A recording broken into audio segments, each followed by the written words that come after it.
네.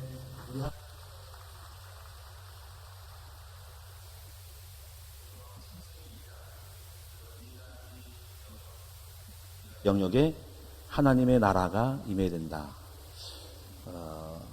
우리 신앙생활 여러 가지 많은 말씀을 듣잖아요. 많은 것을 들을 때 좀 정리를 잘해서 신앙의 결론은 하나님 나라가 우리 삶의 현장에 임하는 거거든요. 지식만 있으면 안 되고 실제로 천국, 하나님 나라, 그 나라가 우리 삶 속에 임해야 됩니다. 그래서 예수님도 오셔서 제일 먼저 전하신 말씀이 천국 복음, 하나님 나라가 임해야 된다. 그럼 그 하나님 나라의 그 영역이 무엇이냐 할 때 중요한 주제가 마음의 천국. 두 번째가 경제에 대한 하나님의 나라. 세 번째가 가정에 대한 하나님의 나라. 그 다음에 사회에 영향력을 입히는 지도자의 하나님의 나라. 이렇게 네 영역에 반드시 해답을 가지고 있어야 되고 거기에 대해서 결론을 내려야 되고 거기에 대한 성령님의 기름 부음이 임해야 돼요. 할렐루야. 저는 오늘 여러분에게 신앙생활 하시면서 늘 예배를 드리는데 가정이 깨지고 늘 신앙생활 20년 30년에도 경제가 안 풀리고 여러분 많은 지식을 가진들 우리가 하나님 나라가 임하지 않으면 너무 슬플 거예요. 여러분들이 가장 필수적인 네 가지 영역이 천국이 되기를 바랍니다. 그 외에 이제 나머지 이제 여러 가지 일을 하는 건데 가정 깨지고 경제 안 풀리고 또 여러분 마음이 늘 두렵고 불안하고 이렇게 뭔가 병들어서 늘 이상하게 되고 그러면 안 되잖아요. 그렇죠? 이 사회에 우리가 영향력을 입힐 수 있는 중요한 인물이 되면은 사회를 바꿀 수가 있거든요. 할렐루야. 그래서 사회 정복은 리더가 되어서 복음 가진 리더가 정치, 경제, 문화를 이 리더가 돼서 탑이 돼가지고 바꿔버리는 거거든요. 그래서 우리 콘스탄틴 제제 때 로마가 국교로 바뀐 것은 황제가 예수를 믿으니까 나라가 바뀐 거예요. 그래서 우리 후대들을 이 탑으로 세워서 서밋으로 세워서 애들 바꿔야 됩니다. 할렐루야. 그래서 이제 성경에 머리 될지언정 꼴이 되지 말라는 게 이에만 있고 아래 있지 말라는 게 그런 것들을 알고 어떻게 사회를 바꿀 것인가, 어떻게 가정이 천국이 될 것인가 이게 그런 것들을 배우셔야 돼요. 그래서 니가리에 좀 집중해서 거기에 대해서 완전히 실제적인 이 지혜와 그리고 그렇게 나를 만들어가는 여러분 되기 바랍니다. 중요한 게 마음이거든요.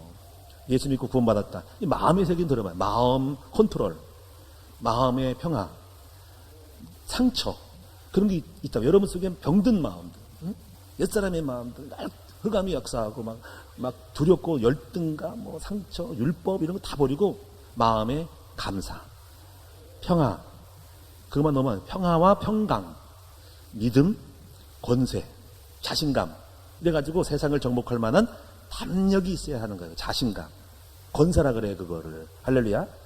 그리고 이 권세는 여러분 앞으로 큰 일을 할 때, 앞으로 여러분이 큰 사장이 되고 뭐 큰 정치가 될 때, 여러분 작은 사람은 별것도 없이 문제를 맞지만 큰 일은 수많은 적을 만나거든요. 정적들, 응? 굉장히 큰 일들, 사업을 해도 뭐 몇백억을 움직이고 그런 거예요. 큰 압박, 막 공적들, 구설수, 정신 문제가 올 만큼의 강력한 힘이 파워가 필요하거든요. 그때 마음의 담대함, 그걸 극복하는 강력한 강한 내면의 내공이 있어야 하는 거예요. 그걸 건설하 그러면서 이게 우리가 마음을 다스리면서 컨트롤해서 놀라지 않고 두려워하지 않고 여러분 CEO가 되고 서밋이 돼가지고 큰 힘을 내면은 아무것도 아니거든요. 놀라지 않는 거죠. 그런 마음의 믿음을 갖고 있어야 돼요. 그래서 믿음의 마음의 결론은 권세예요. 예수 이름의 권세를 가지고 정복자가 돼서 지금 전쟁이 와도 끄적지 않는, 적이 막 지금 당장 와도 내가 천을 가지고 10,000명이 와도 놀라지 않으면 이길 수 있는 그 지혜로움과 담력이 있어야 하는 거죠. 그리고 이게 마음의 천국이라는 거예요. 할렐루야. 그래서 이 마음의 세계를 잘 볼 줄 알고 이 정신 마인드의 마음에 대한 분석을 해야 됩니다. 근데 그런 거를 컨트롤하는 것이 이제 그 마음 수련회 이런 거, 내호흡 이런 게 있는 거예요. 내호흡, 마음 수련회. 그런 것들에 대해서 예수 믿는 사람이 너무 몰라요. 마음에 대해서 마음이 병들어가고 귀신이 역사하는지 모르고요. 그 마음을 자꾸 사단에게 내주는단 말이에요. 그게 신앙생활 헛한 거예요. 여러분 마음에 컨트롤할 줄 알아야 됩니다. 할렐루야. 잠언서 4장 23절 너희 생각과 마음을 지키라. 생명이 그는 이세 남이라는 거예요. 제가 목회를 해보니까요. 마음이 담대해야 돼요. 그리고 어떤 어려움이 와도 극복하고 이길 수 있고 그 위기를 넘어갈 수 있는 담정, 놀라지 않고 떨리지 않는 그 공황장애 이런 거 걸리면 안 돼요. 여러분 담력 있고 끄떡없어야 된다. 끄떡없이 이 길을 넘어가고 문제를 극복하고 현실을 극복하고 정복하고 도전할 수 있는 강력한 마음이 있어야 된다는 거죠. 그거를 여러분 성경에서 가르쳐주고 있으니까 그 권세, 그 믿음의 권세가 있어야 된단 말이에요. 할렐루야. 그것 한마디로 말하면 바로 마음 천국이고 단순히 그냥 평화롭다가 아니에요. 평화를 넘어선 세상을 정복하려면 담력, 자신감, 권세, 권위가 있어야 한다는 거죠. 이것이 저와 여러분이 해결될 사람입니다. 두 번째가 이제 여러분이 경제에 대한 거. 평생도록 돈 가지고 씨름하잖아요. 그럼 이 경제에 대해 해결이 안 되면은요, 아무것도 안 풀리죠. 그래서 오늘 제가 여러분 쓰기에 니가디 영역이 창세기 2장의 축복이 니가디 영역이거든요. 에덴, 그 다음에 에덴에서 흘러나오는 강물. 이 경제라는 것이 물류거든요, 물류. 물이라고 하는 것은 흐름이거든요. 흐름에는 물에는 사람이 살고 문화가 이루어지고 문명이 발달하는 거예요. 경제 흐름이 있거든요. 그러니까 그런 어떤 흐름에 대한 것들을 보면서 경제에 대한 완전한 지혜를 얻어서 여러분이 정말 거룩한 부자가 되어야 되고 성정적 부유함이 있으면서 경제를 정복해야 됩니다. 여러분 이게 숙제예요. 오늘 여러분 같이 한번 씨름을 하고 정말 저도 그렇고 여러분도 그렇고 나는 성도들이 부자 됐으면 좋겠고 잘 됐으면 좋겠어요. 할렐루야. 가난해가지고 애들 대학도 못 보내고 아파서 병드는데 수술비가 막 5천만 이럴 땐 돈 없어가지고 그냥 인생을 그렇게 끝내야 되는 거 슬픈 거거든요. 우리가. 그쵸? 우리가 인생에 살면서 하나님 주신 이 물질과 산물들을 갖다가 누려야 되는데 왜 못 누릴까요? 그렇잖아요.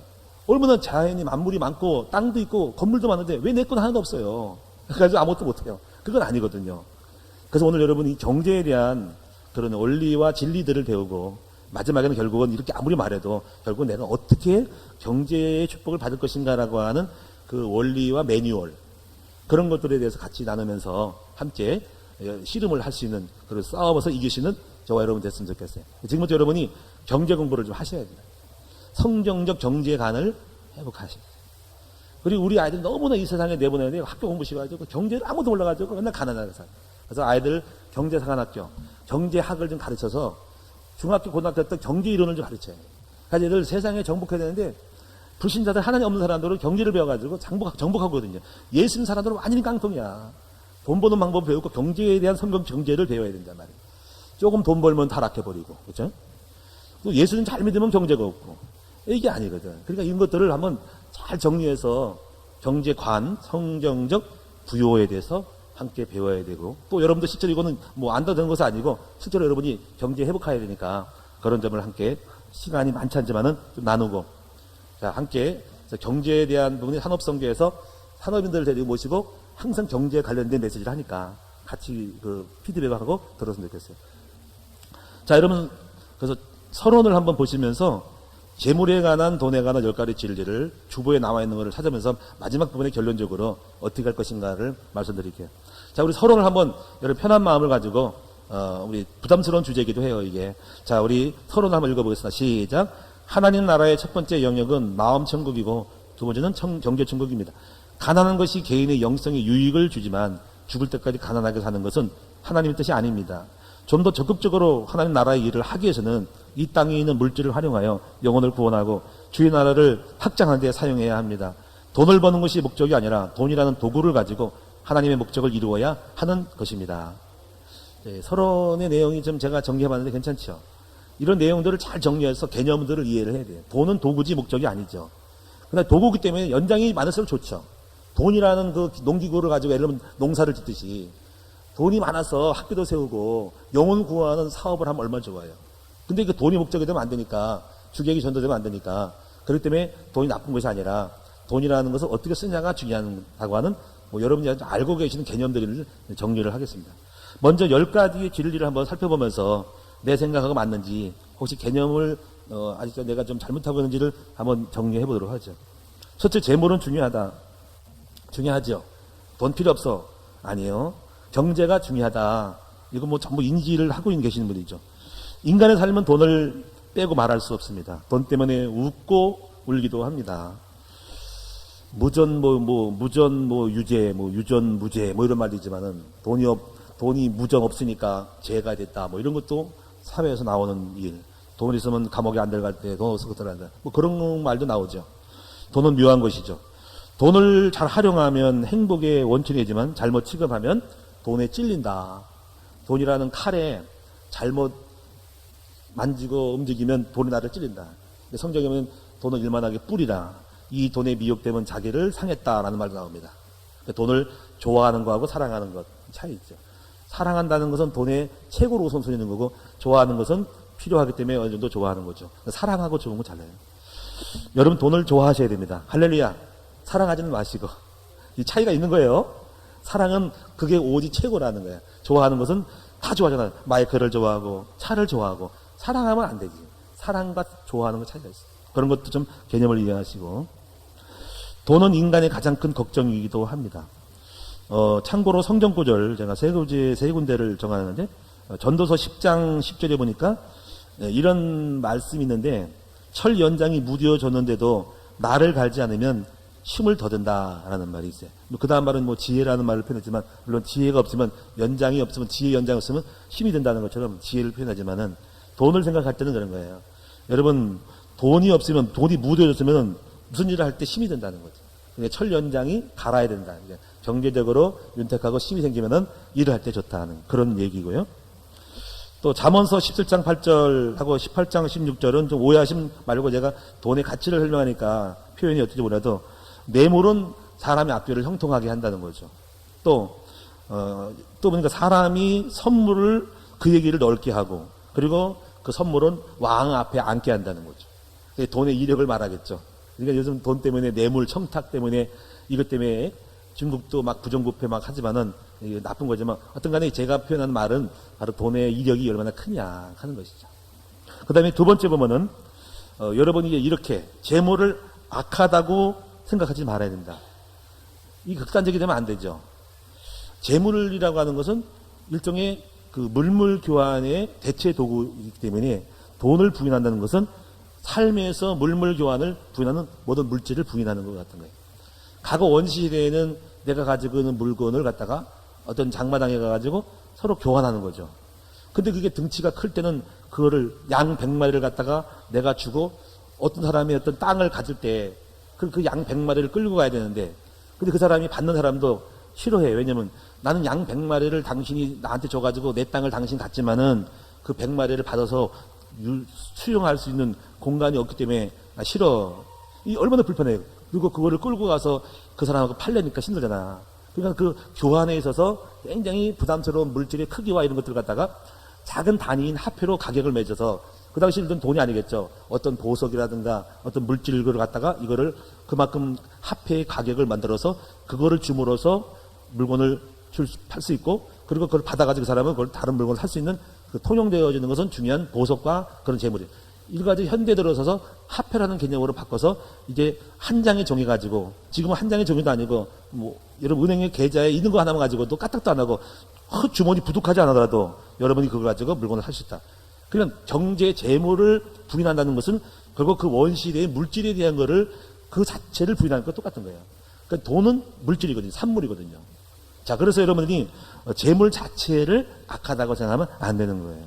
그래서 우리가 이 칼 같은 거 예를 들면은, 강도가 칼을 들면 그 칼은 나쁜 사람을 죽이는 칼이 되지만, 요리사가 칼을 들고 사용하면은 그것은 훌륭한, 여러분 음식을 요리를 할 수 있는 칼이 되기 때문에, 그 칼이 문제가 아니라, 돈이 문제가 아니라 칼을 가지고 쓰는 사람의 동기와 목적이 누구에 따라서 악해질 수 있고 나쁠 수 있다는 거죠.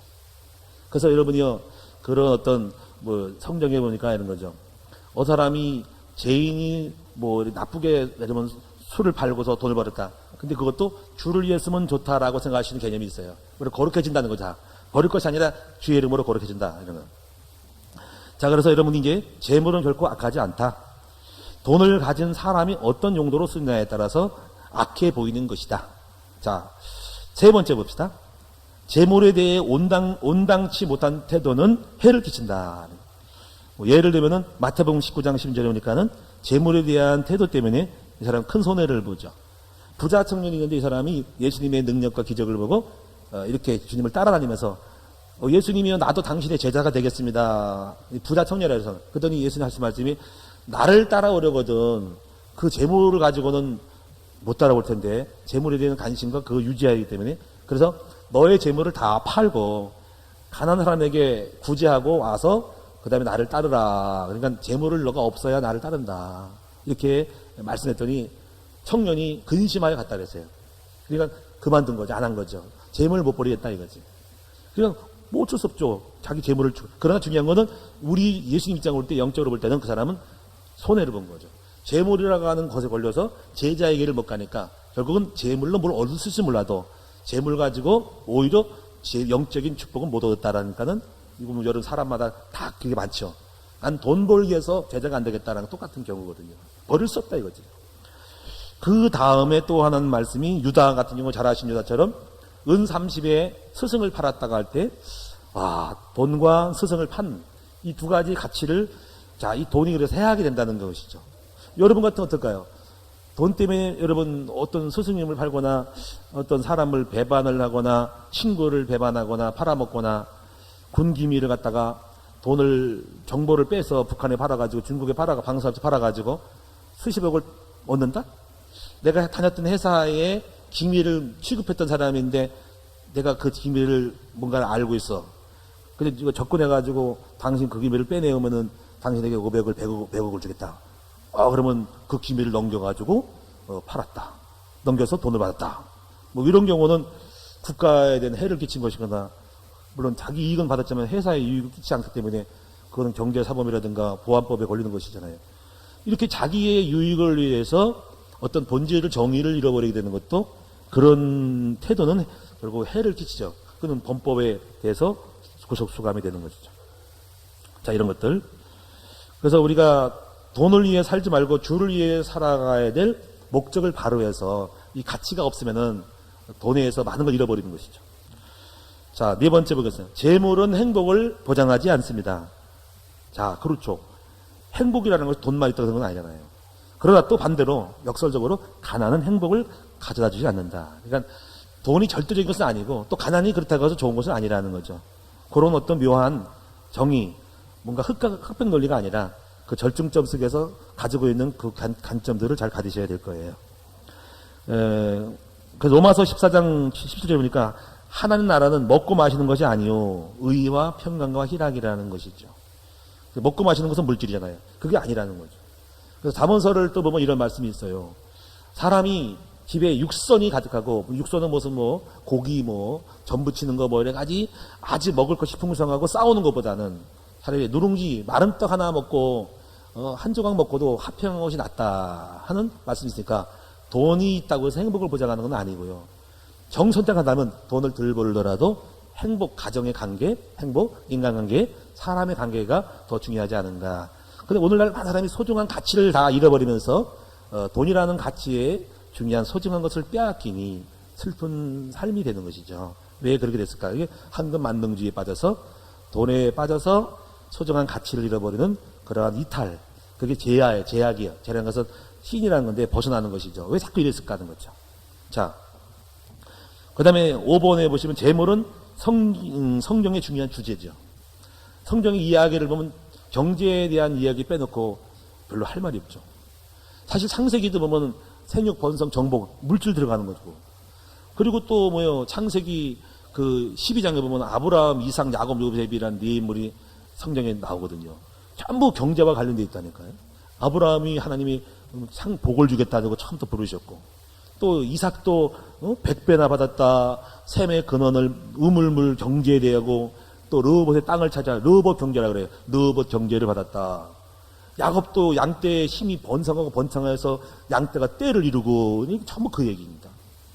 또 요셉도 요셉은 이제 총리 돼가지고 노예로 가가지고 그 집을 잘 해가지고 가정의 총무가 되고 나중에 총리가 됐다 이거지. 돼가지고 쌀 7년, 흉년, 풍년 7년 이거 경제와 달리는 거예요. 그는 경제와 부요함 이게 성경의 주제니까 성경에 재물에 대해서 많이 언급하고 있죠. 신명기 28장에 보니까는 말씀을 순종하면 복을 받고 들어가면 나오면 복을 받고 이렇게 나오는 거예요. 또 이사야 1장에도 전도하면 축복받는다. 경제에 대한 얘기 빼먹으면 여러분 신앙생활 못하죠. 자, 또 6번째 재물은 신앙의 척도다. 신앙의 척도다. 그러니까 재물을 쓰는 것과 버는 거가 신앙의 척도일 수 있어요. 그럼 예수를 잘 믿을 때 경제가 축복이 기본적으로 그래요. 당연히 올 수밖에 없다. 할렐루야. 물론 연단을 받으면은 신앙생활 잘해도 그 시간에는 훈련을 받기 때문에 어려움을 당할 수 있어. 그러나 결론적으로 예수를 알면 우리 안에 계신 주님이 가난한 예수님은 아니거든요. 내 안에 계신 부유하신 예수님이 우리를 거리처럼 살아라, 밥도 굶어라라고 그렇게 살도록 하지 않을 거야. 정상적인 시대는 그렇다. 특별한 시대는 고난이 있을 수 있죠. 그래서 또는 이 돈을 버는 것도 신앙에 관련되어 있고 쓰는 것도 신앙 관련되어 있죠. 그래서 존 웨슬레라는 목사님은 이렇게 경제관을 말하기를 이렇게 딱 한마디로 말하는데 잘 벌고 잘 쓰자. 이게 웨슬레 감리교 창시자의 목사님의 그런 경제관에 대한 한마디입니다. 참 좋은 의미죠. 한번 따라해 볼까요? 잘 벌고 잘 쓰자. 근데 거꾸로 잘 벌었는데 잘 안 써. 그래서 여러분 이 루터는 이렇게 세 종류의 회심이 필요하다. 첫째는 마음의 회심, 생각에 바꾸고 지갑의 회심을 해야 한다는 거죠. 그러니까 여러분이 참고할 필요가 있어요. 자, 7번째, 복음 전파에는 재물이 필요하다. 복음 전파할 때 하나님 나라 확장하려니까 경제가 많이 필요하죠. 그래서 고린도후서 9장 8절의 말씀도 이랬어요. 너희가 물질이 넉넉하면 모든 착한 일이 넘친다. 그래서 너희 물질을 넘치게 하사 착한 일을 넘치게 하셨느니라. 이런 말이에요. 그러니까 이 개념은 물질의 풍성함이 착한 일을 많이 하는 거예요. 할렐루야. 요번에 우리 오늘 2부 예배 나오지 않으셨네.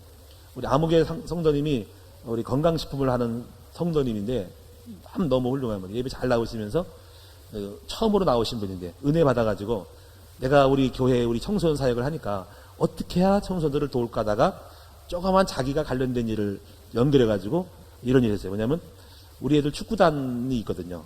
우리 킹스 FC 축구단이 있는데 매주마다 주일날 옥구도 공원이라든가 학교 이렇게 해가지고 연습도 하고 또 대회도 하고 그 애들 중에서 킹 FC로 우리 애들 몇 명을 보내고 계속 보냅니다. 그래서 꿈이 생겼고요. 애들도 가르치고 건강도 되고. 근데 그걸 보면서 이분이 하신 얘기가 내가 할 수 있는 게 뭘까 하다가 유명한 축구 묘기를 하는 분이 있대요. 제가 텔레비전 한번 본 것 같아요. 그 우이영 씨라고. 올리고 옮겼다 하는 분이. 근데 그분이 자기 건강한 회사에 중국의 지사에 연결되는 분이래요. 그래서 그분이 얘기했더니 그분이 오시게 돼서 오늘 오후에 공연을 하는 거죠. 자기가 비용은 자기가 다 되고요. 그래서 우리 교회가 조금 선물은 조금 준비하고 했는데 어쨌거나 걱정하지 말고 자기가 후원하겠다는 거예요. 아이들을 어떻게 하면 혼신하겠는가라고 생각해서 자기가 알고 한해서 그렇게 했다는 거죠. 그 너무나 감사하죠. 그렇죠? 여러분 이렇게 우리가 복음 전파에 하나님 나라에 대해서 재물이 필요한 거죠. 이렇게 여러분이 내가 번 축복에 대한 것을 선한 일에 쓰임을 받는 것이 아름답고 귀한 것이죠. 할렐루야. 그 다음에 여러분이요. 그래서 여러분 8번째에서 만약에 여러분이 이렇게 한다면은 하나님은 당신이 부유한 자가 되기를 원하십니다. 아멘. 요한삼서 1장에 여러분이니까 영혼이 잘된 같이 범사가 잘되고 강건한다. 물론 이거는 기도하는 말이지만은 하여튼 그 의미를 참 생각하면은 영혼이 잘되면 범사 잘될 것이고 당연한 거죠. 범사 잘되고 강건해질 수가 있습니다. 그래서 두 가지 극단을 피하는데 첫째는 가난이 경건하다는 착각. 가난은 경건을 만들지만 전부는 아닙니다. 또 부자가 하나님의 뜻이라는 착각. 여러분 100%는 아니고 부자가 하나님 뜻일 수 있지만 주님이 영광을 위해 뜻이지 그것은 말을 잘해. 무조건 부자 뜻 이러면 안 됩니다. 주의 뜻을 위하여 부자가 되어야 됩니다. 그래서 우리가 거부라는 것은 거룩한 부자가 되어야 됩니다. 여러분이 주님의 영광을 위한 부자가 되는데 성경적 부유는 하나님의 나라와 영광을 위해 쓰임받을 수 있는 부유함이지 그 영광 없이 무조건 부자 되는 것은 그런 부자는 많습니다. 그건 잘못된 부유예요. 그 다음에 9번째 하나님은 당신의 헌금에 관심이 있으시다. 고린도후서 9장 6절에 심음의 법칙. 적게 심으면 적게 거두고 많이 심으면 많이 거둔다. 마가복음 12장 4절에 가부의 그 이야기를 통해서 부자들이 돈 많이 헌금하는 것도 중요하지만은 가부는 적은 금액이라도 그 비율에 있어서는 금액의 내용은 적지만은 퍼센테이지 마음의 중심에는 그는 100%를 드렸다 하면서 하나님은 그 가부의 예수님은 가부에 대한 걸 보면서 마음의 가부의 중심을 보셨다. 하나님은 중심을 보십니다. 마태복음 6장 22절 보니까 보물 있는 곳에 네 마음도 있다. 그러니까 물질의 씀씀이와 그 중심이 믿음에 대한 척도의 가름자가 된다라는 말씀을 하고 있는 것입니다. 10번째, 재물은 영적인 전쟁의 무기입니다. 재물을 가진 자가 훨씬 유리합니다. 여러분 재물을 통해서 하나님의 일을 할 수가 있죠. 우리 교회도 지금 굉장히 앞으로 축복을 많이 받아서 해야 될 일이 많습니다. 우리 아이들 제가 이제 학교를 세우고 싶은 마음이 있거든요. 학교. 우리 청소년들에 대한 학교가 많이 있죠. 일반 공립 학교가 많이 있는데 좀 부족한 게 좀 있죠. 영적인 것은 하나도 주지 않죠. 공립 학교에서 할 수도 없고. 그래서 영적인 것을 주는 학교. 또 더 중요한 것은 우리 아들이 학원비, 부모님들 학원비에 시달리죠. 하나의 학원을 정상으로 보내려면 3과목, 4과목, 뭐 국영수 5과목을 하는데 30만 원 정도 들어가야 내가 알기로는. 내가 자녀가 6이기 때문에 학원에 관련된 것은 거기 나름대로 다 이제 파악이 되니까 한 아이가 5과목 국영수, 과학 뭐 이런 거 하면은요, 여러분 그 5과목에 한 30만 원 들어갑니다. 거기다 피아노 들어가면 11년만 들어가요. 한 50만, 60만 원. 이게 들어가기 때문에 허리가 휘죠. 근데 월급장이 직장 생활하는 분이 학원비로 들어가는 그 퍼센테이지가 얼마 되겠어요? 거기다가 애들 대학교 등록금 딱 일하면은 걷잡을 수 없는 거죠. 제가 이런 걸 보면서 참 오늘나라 대한민국의 슬픔이, 현실이 슬픈 거죠. 그래서 제가 교회에서 할 수 있는 게 뭘까라고 생각하다가 제 꿈이 그거예요. 아이들 50만 원 들어갈 거 10만 원씩 내고 20만 원씩 내고 물론 점차적으로 줄여야 되겠지만 그래서 그런 부분을 또 영성도 집어넣는 방과후 학교 해서 최고의 강사들 섬기고 모시고 재능 기부 훌륭한 분들이 많이 있습니다. 이분들에게 강사로 수학 선생님이 은퇴하신 분들 재능 기부를 통해서 하고 그분들을 모셔다가 아이들에게 부모님의 고민을 풀어주시는 학교를 세우는 겁니다. 그래서 그거를 위해서 지금 1층에 짓고 있고 또 그래서 그런 자금이 들어간 때문에 그 자금을 조달하기 위한 뒷받침을 위해서 법인을 세우는 거죠.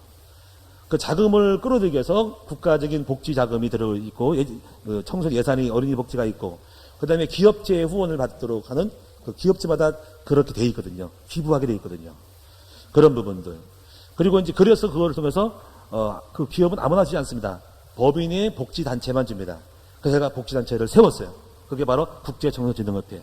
그 학교를 그걸 통해서 공공하게 학교를 세우는 것을 해서 투명하게 보여주면서 그걸 이제 후원할 수 있도록 만들어주고 그리고 사회적 기업을 세워서 공익적으로 기업체를 세워서 그 잉여 자금 가지고 전적으로 임금비만 제하고 나머지는 아이들이 투자할 수 있는 그런 것들을 지금 구획하고 구상하고 있고 진행하고 있습니다. 그래서 여러분 기도하셔서 꼭 하고 싶어요. 청소년들의 공부를 하고 싶어도 못한 아이, 학원 가고 싶어도 못 가는 아이들을 도와줄 수 있는 이런 부분들이 교회가 해야 될 일이 아닌가라고 생각을 합니다. 뭐 조금씩 뭐 갖다 장학금 주는 건 중요하지만 시스템, 본질적인 그런 배경을 만들어야 된다고 생각을 해요. 제가 그렇게 해서 지금 큰 틀에서 기도를 하고 있습니다. 여러분들이 여러분 정말 사업에 성공하시고 이 꿈을 이루기 위해서 여러분이 경제 축복을 받으셔서 이렇게 잘 쓰시는 여러분 됐으면 좋겠어요. 그리고 제가 법인을 만들어서 뭔가를 좀 만들어 갈 거니까 초창기 조그만 걸 보여주면서 기업체가 아무나 안 보여주거든요. 뭔가 자꾸 소문을 내고 보여줄 때 신문 내고 하면서 법인을 단체를 만들어가지고 띄우면은 그런 심사가 올 겁니다. 실사가 와서 조사한 다음에 투자하거든요. 그런 걸 보여주면서 이게 글로벌적인 NGO 단체가 되도록 만들어서 세계적인 기업들이 삼성과 뭐 이런 거요, 현대나 롯데들이 막 이런 것이 야 여기를 투자해야 돼라고 할 만큼의 단체를 만들어야 됩니다. 할렐루야. 이런 것들이 청소를 키우는 거예요.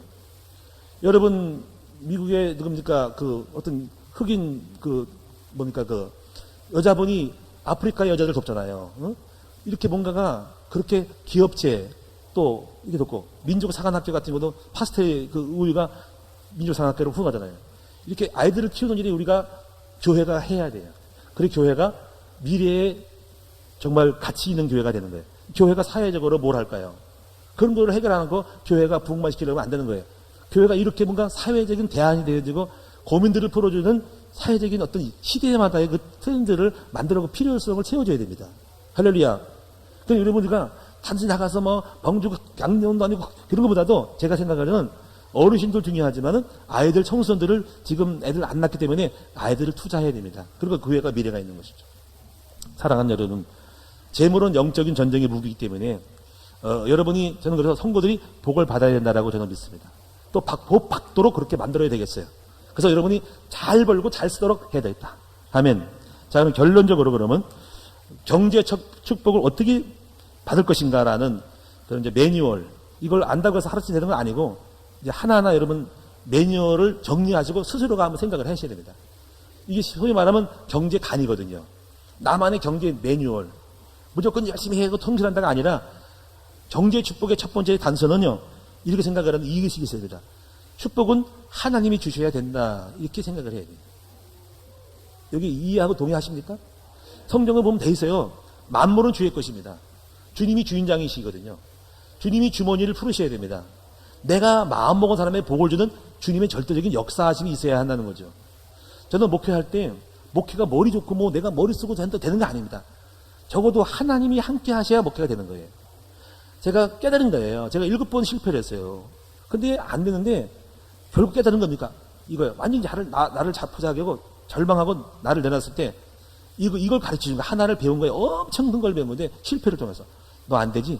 그래, 안 될 거야. 내가 함께 해야 되는 거야.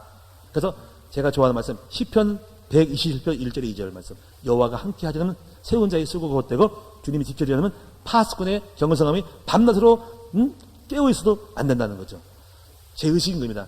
주님이 하셔야 된다. 그래서 제가 그러면 그 다음에 주님이 하시는 방법이 뭐냐는 거죠. 주님이 하시는 방법은 어떤 사람에게 주님이 할까 할까라는 걸 차고 들어가야 됩니다. 그 하나님 누구 함께 아무나 함께 할까?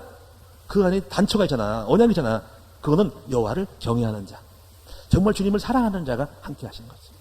그래서 하나님은 성경을 보세요. 누가 나를 사랑하는가 두루 살피면서 그 충성된 사람에게 내가 나와 함께하여 복을 준다는 거죠. 저는 그래서 두 번째 코드가 여호와를 경외하는 사람이 되어야 됩니다. 제가 말라기 4장 1절 여호와를 경외하는 자는 공의로운 해가 하늘에 떠올라서 그 사람을 끌어가고 축복을 주는 꿈을 주고 인도하는 역사가 일어나는 거예요. 여러분 경제 축복하려면 여호와를 경외해야 됩니다. 주님만을 높여야 하는 거예요. 제 공식입니다. 저는 그래서 교회를 부흥시키는 목적이 아니라 어떻게 하면 우리 하나님이 높아지실까? 어떻게 하면 모든 만민이 주님을 알까? 그런 마음속에 부흥을 꿈꾸는 것이고 이 시대의 부흥이라는 것은 주님을 위한 부흥이고 주님을 사랑하는 부흥이지 단순히 교회 건물 키우고 사이즈 키우는 게 아닌 거예요. 제 마음속에 여러분이 예배드리는 목적, 성공하는 목적, 복받는 목적 그러면 안 되고 여러분을 통해서 주님이 영광 받으시고 주님 높음을 받으시고 주님이 칭찬 받으시고 주님이 찬양을 받으시도록 그렇게 만들어야 돼요. 그런 사람으로 마음으로 인생의 결론을 내리셔야 한다는 거죠. 할렐루야. 여호와 경외. 이 경외함이 굉장히 중요한 거예요. 그러면 그 경외함을 알까 모를까 하나님이. 하나님은 알죠. 저 사람이 어떤 사람인지 자기 배를 채운 사람인지 저 목사가 성공만 하려고 하는 사람인지 나를 경외함이 있느냐? 성경의 주제 보세요. 성경이 경외합니다. 그게 사랑인 거예요. 오늘 읽은 본문 그럽니다. 나를 사랑한 자가 나의 사랑을 받고 나를 찬 자가 나의 기도 응답한다는 거예요. 그런 사람의 곳간에 창고를 줘서 나를 더 많이 사랑하고 경외하도록 만들어준다는 거죠. 할렐루야. 지금 제가 첫 번째로 뭐라고 했어요? 첫 번째 하나님 함께해야 한다는 의식. 두 번째 이 동기 경외함. 할렐루야. 그럼 여러분 하나님을 경외하려면 그 다음에 세 번째로 연결돼야 됩니다. 뭐니까 그럼 말만 경외합니까? 아니죠. 주님이 경외하려면 하나님을 경외하는 사람을 많이 만들어야 됩니다. 그럼 뭡니까? 그런 경외를 하는 사람을 만들어놓은 제자를 나를 통해 세우겠다. 전도의 제자가 되어야 됩니다. 전도라고 하는 것은 단순히 교회 채우기 위한 전도가 아니고요. 여러분 한 사람 한 사람을 주님을 경외하는 사람으로 만들어가는 일을 그런 사슴까지 만들어가는 일을 해야 됩니다. 그래서 전도자가 될 때 경외가 이루어지고 그 경외가 될 때 하나님을 높이게 되고 주님이 함께하는 사람이 되는 거예요. 그래서 여러분 전도자가 되셔야 됩니다. 자, 이제 이런 게 부담스럽죠. 그래서 전도는 은사가 아니고 누구나가 하나님을 높이고자 하는 마음의 중심이고 인생의 목적이 되는 거예요. 여러분 주기도문 외우시잖아. 하늘에 계신 우리 아버지요 이름이 거룩히 여김 받으시며 거룩히 경외만 받는 거예요. 나라가 임하시며 나라가 뭡니까? 주의 나라가 하나님 믿는 사람이 많아지는 나라가 할렐루야. 뜻이 하늘에 이룬 거고 땅에 이루어지다. 그 뜻이 이미 그렇게 진행이 되고 그런 식으로 가고 있어. 그럼 이 땅에도 나도 그렇게 가야 돼. 그래서 일용할 양식을 주시고 한 끼 먹을 신만 있어도 그 일을 해야 한다는 거죠. 그럼 한 끼만 먹게 하겠습니까? 한 끼만 있어도 한 사람에게 두 끼, 세 끼, 만 끼를 주고 억만금 평생을 먹도록 부어주시는 것이 하나님이란 말이에요. 할렐루야. 그러니까 우리가 돈을 벌려고 하는 마음 갖지 말고 주님을 높이는 마음 가지면 주님이 벌게끔 열어주고 이렇게 끌려오게 만드는 것이지. 이게 원리가. 그래서 너희는 먼저 그 나라와 그 일을 구하라. 자, 그러면서 여러분 이렇게만 하면 안 되고 그 다음에 성령 충만한 지혜를 얻어야 돼요. 지혜라는 것은 이제 하나님이 복을 준 사람의 명철을 줘요. 똑똑하게 만들어서 그 사업의 분석, 목회의 분석, 통찰력, 시대를 보는 안목, 미래를 보는 안목, 정세의 판단을 잘하도록 명철함을 줄 때 여기는 이 배고에서는 어떤 사업이 잘 될 것인가? 지금 이 지하의 흐름이 배고시 뭔가? 경제에 지금 흘러가는 단초가 뭔가? 그 맥을 잘 잡고 통찰을 가지고 분석하는 거예요. 손익분기점 분석하고 여러 가지 이 흐름을 봐야 돼요. 지금 어디에 흘러가고 있는가? 그런 똑똑하고 명철함이 있어야 됩니다. 제가 작은 사업을 하나 하더라도 그 구멍가게 하더라도 이 성령 충만한 사람은 그 구멍가게가 어디가 뭐가 키지? 어떻게 장사가 되고 어떻게 될 것인가는 그런 거를 잘 봐야 됩니다. 뭐 인건비, 관리비 다 보고 무엇이 될까? 음식이 이렇게 성사가 되는 게 키가 뭘까? 이거를 똑똑하게 찾아서 그걸 탁 터뜨리는 거거든요. 그럼 되는 거거든요. 그게 멍하면 안 된다니까.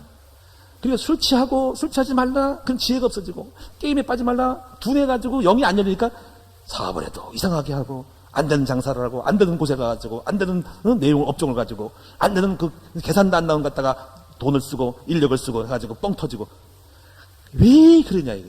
이 머리가 없는 거예요. 머리가. 그 왜 머리가 없을까? 세상에 빠지니까 머리가 없지. 세상에 술 먹고 바람나고 그러니까 머리가 없지. 안 돌아가는 거지. 여러분 영이라는 것은 깨끗해야 됩니다. 영이 맑아가지고 하나님이 그걸 알려줘요. 지혜를 주는 거예요. 제가 목회도 그래요. 내가 정신 똑바로 차려야지. 근데요. 오직 성령 충만 제가 지금 철야를 하고 있어요. 기도를 해야지. 어디 집중해서 묵상하고 영적으로 맑으면요. 주님이 다 보여주죠. 수를 보여주고 미래를 보여주면서 전체를 통찰하면서 한목의 통찰을 가지고 통으로 보는 거야. 통으로 전체를 안목을 보면서 이 정세를 보면서 무엇이 어떻게 될지를 잘 보는 거예요. 근데 그 영이 안 맞으면요. 어디에 쏠리고 다른 데 안 되니까 마음이 가 있고 그러면 수를 못 봐요. 한번 따라합시다. 성령 충만은 영이 맑아서 응답받을 수 있는 될 수 있는 수를 보는 것이라는 거죠. 그게 머리거든요. 그래서 성령 충만은 머리가 좋아집니다. 그냥 여러분 정말 잘해야 됩니다. 여러분 정말 지혜로워야 됩니다. 그러면 이제 그게 안 된 사람들은 뭐 자기가 배운 방법 가지고 가겠죠. 아니면 기술력 가지고 가겠죠. 그동안 배운 게 가락이 있으니까 스타일 가져가겠죠. 근데 그래도 놓치는 게 있어. 근데 영적으로 명철한 사람들은 남이 못 보는 한 수를 보고 그것 위에서 끝장을 보고 응답을 하는 거거든요. 그리고 하나님 찾아주세요. 제가 정말 솔직한 얘기로 이 종교부지를 받을 때요. 정말 이게 없는 거였고 종교부지 끝났습니다. 근데 기도를 하고 있었더니 성령께서 가르쳐 줘가지고 만남도 주시고 이 종교부지 하나 남은 거를 시100곳에서 안 푸는 거예요. 하나를 땅에 남겨놓은 거야. 지금 3군데, 천주교, 여기 좋은 교회 자리, 소망교회 자리인데, 그걸 안 풀었어. 근데 하나님 나에게 딱 갖다 주는 거예요, 이거를.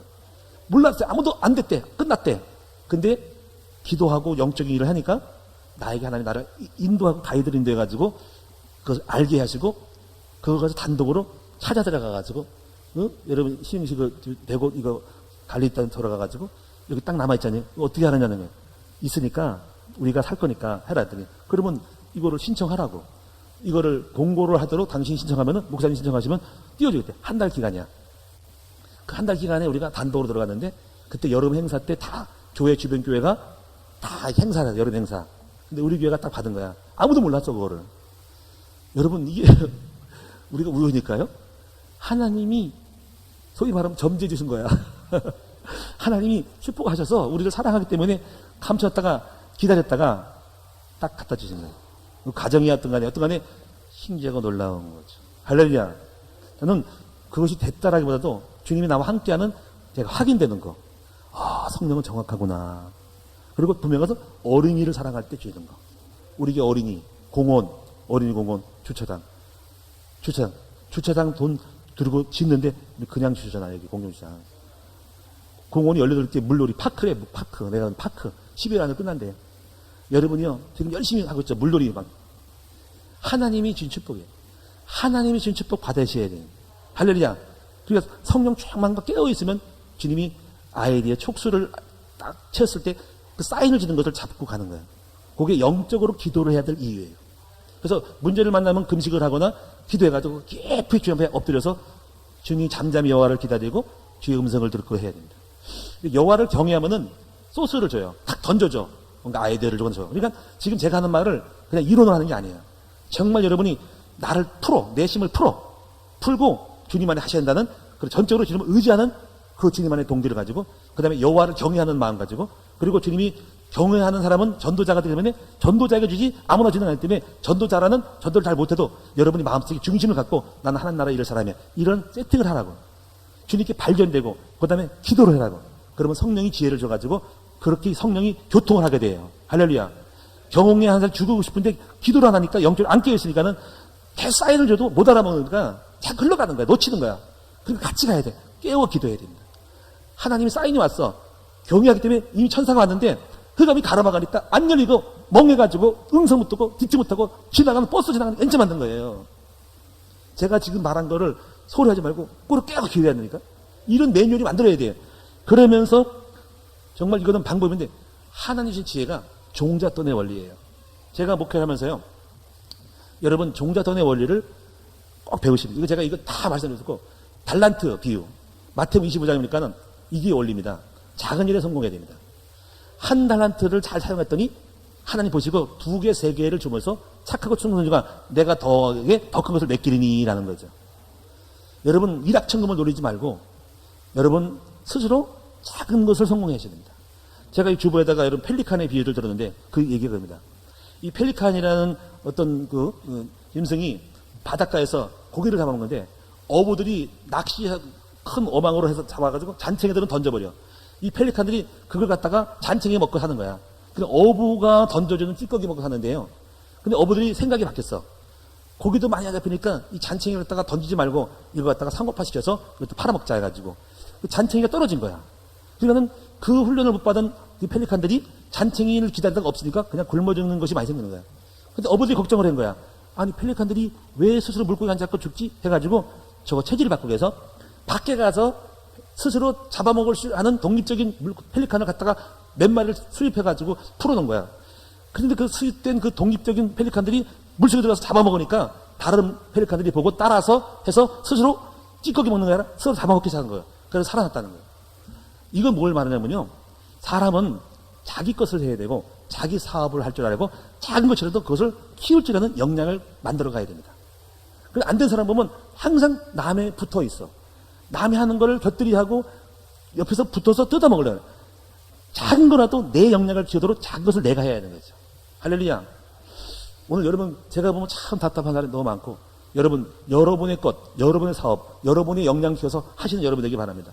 그런데 우리 목사님들도 보면은 경험으로 볼 때 목회를 하는데 어떤 사모님이 그 학교 교사야. 서해고등학교 교사였어. 제가 처음 개척할 때.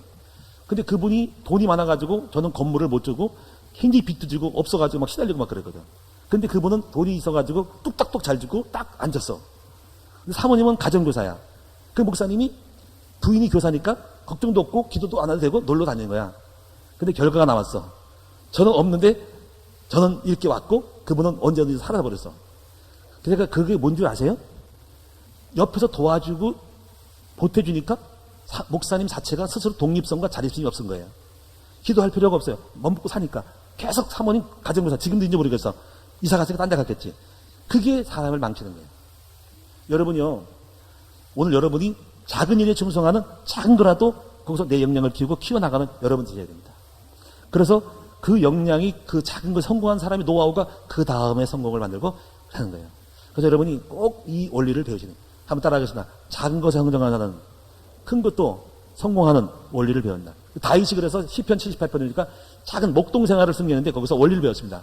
마음의 성실함과 손의 공개함으로 작은 목동 성공이니까 하나님이 그 다음을 빼서 왕의 목동으로 만들어버렸어요. 제가 이 목회를 해보니까요. 지하실에서 성공한 사람이 그 다음에 30평에 성공하고 땅에 성공하고 여기까지 온 건데 순간순간마다 성공의 노하우가 쌓였지 갑자기 성공을 하는 게 아닙니다. 오늘 여러분이 사업도 마찬가지로 작은 거 성공하는 방법을 배우시고 거기에 충성하셔야 됩니다. 할렐루야.